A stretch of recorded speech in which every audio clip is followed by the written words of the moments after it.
لازانیا باشه، اونم به این خوشمزگی، بعد رو گازم درست بشه. دیگه چی از این بهتر؟ اول کار قارچا رو ورقه خورد میکنیم، بعد تابه روسیمون رو که گذاشتیم حسابی گرم شده، قارچا رو داخلش با حرارت بالا تفت میدیم که آب نندازه، بعد از توی تابه درشون میاریم. یه دونه پیاز درشتم که این شکلی از آسمون گرفتیمش، ریز ریز خورد میکنیم، توی همون تابه تفت میدیم تا سبک بشه.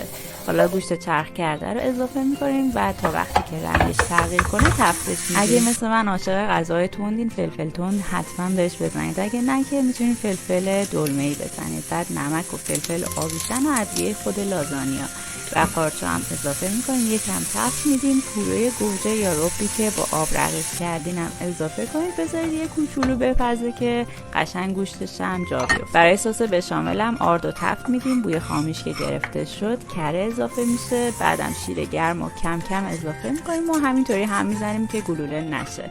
نمک و فلفل بزنید. یکم که غلیظ شد دیگه حرارت رو خاموش کنید، چون بعد از خنک شدن سفت‌تر میشه. آب جوش داریم، بهش روغن و نمک میزنیم. ورقای لازانیا هم به مدتی که رو جعبش نوشته میپزیم و آبکش میکنیم. سریع هم آب سرد میگیریم که به هم دیگه نچسبن. و اینجا من از قالبی که از پیج تابه روسی گرفتم دارم استفاده میکنم. این قالبا هم میتونید بذارید روی گاز، هم توی فر، اصلا کلا خیلی خوبه چون ضخیمه، غذاتون هم نمیسوزه.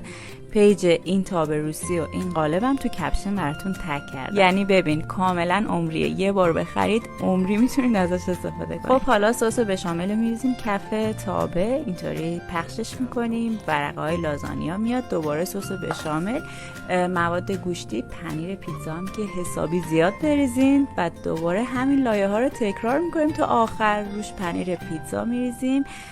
بعد اگه دوست داشتین یه در قابلمه بذارید روش، یا اینطوری فویل بکشید و سوراخش کنید. میره رو حرارت کم کم به مدت 45 دقیقه و اینطوری یه لازانیای خوشمزه بهتون تحویل میده. امیدوارم درست کنید. نوش جونتون بشه. فعلا خدافظ.